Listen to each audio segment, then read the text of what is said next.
So hapon na, siguro kanina may ganap kaninang umaga, yun lang ay hindi natin naabutan. Ito yung ating mga Coast Guard.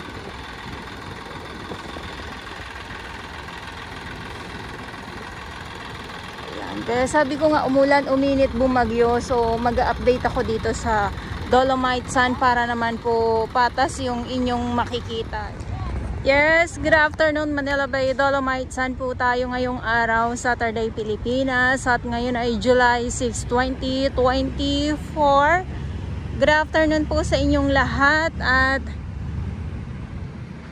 ito yung ating mga namamasyal. At ang oras ngayon ay 3:40 ng hapon na po.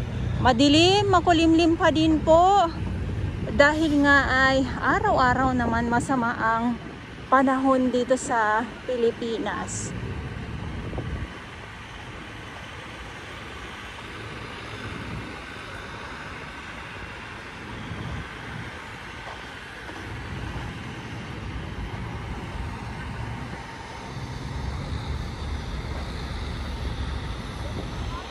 At yung ating traktora or yung nagpapatag ng Dolomite Sun, yung maliit ay nandito.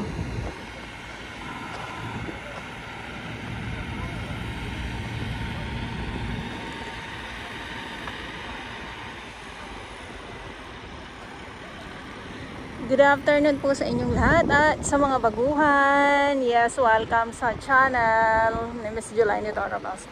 Mahalin niyo pa ako ng buong buo. Yun ay hindi galing sa ilong ng Mansin. Garasbuan at usaping Dolomite Sun.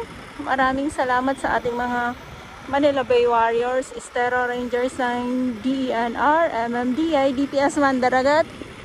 Doon naman po sa Manila Yacht Club at syempre sa ating mga volunteers. Maraming salamat sa ating mga security guard na patuloy na nagbabantay dito sa Manila Bay at sa ating mga kapulisan.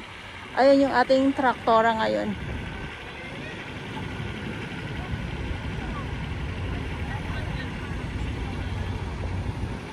So malinis. Wala tayong nakikitang mga dumi. Dumi dito sa dalampasigan ng Dolomite at sa mga nagaantay talaga ng malakas na ulan, malakas na bagyo. Yes, ako din po nag-aabang din po ng bagyo talaga kasi ang gusto ng karamihan ay ma-wash out ng husto daw ang Dolomite Sun. Ilang taon na matatag pa din ang Dolomite Sun, andito pa din. Ilang bagyo na ang lumipas. Ilang yung sa Marines, kailangan pagsapit ng tagbagyo, andito din po tayo. Makikita nyo din po yan.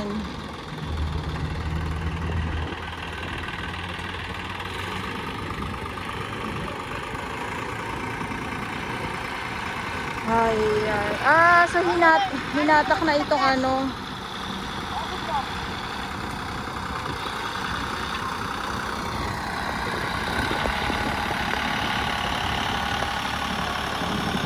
ayun lang. Dahil nga po ay hindi na natin naabutan. Hapon na naman tayo.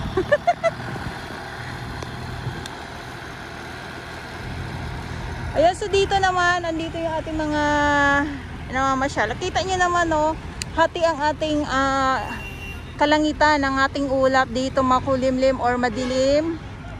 So dito naman ay sakto-sakto lang, madilim din at naku, sana naman wag naman bumagsak yung ulan. Yung malakas na ulan at may napapansin ako na mga paparating na mga basura. Ayan mga basura yan, iilan lang naman. So dito muna tayo, silipin muna natin yung dalampasigan.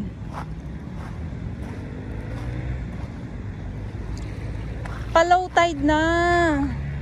Sa paghapon, ito yung ano, pa-low tide na po siya.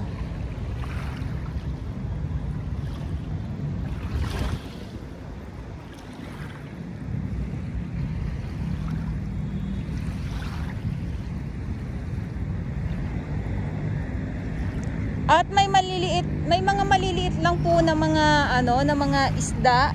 Syempre, hindi naman na bago 'yan. Pag yung ayan oh, mga maliliit. Ayan sila oh. Ang inaabangan ko dito, yung dito mismo sa ano, dito mismo sa pinakatabi. Ayan. So ito yung ano, ito yung ang laki naman ng isda na to. Isang peraso. Para ngayon lang to ah. Ayan oh.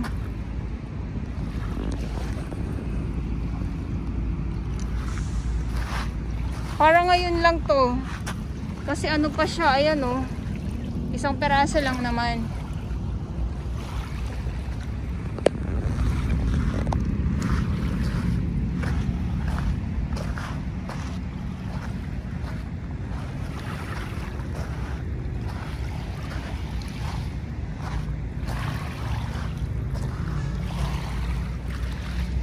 At ito yung ating alimasag. Ito na naman. Parang alam niyo, pag nakakakita ako ng mga lamang dagat dito, natutuwa talaga ako eh. Ayun oh, so alimasag, mga maliliit na mga isda.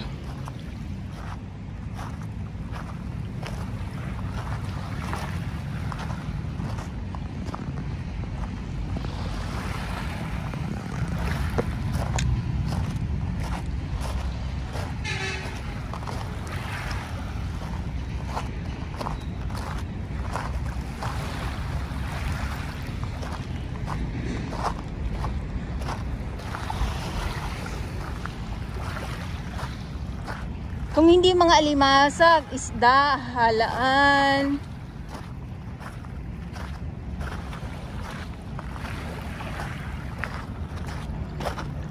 Tapos minsan mapapansin nyo, nagkukulay brown yung dagat. Ayan naman po minsan ay alamang naman po. Si kuya matinding dakma ang ginagawa ah. Ayan, so kung mapapansin nyo, yung makinarya, yung machine na nandito, so yun ay nagpapasada dito lang sa ano, dito sa walang masyadong maraming tao.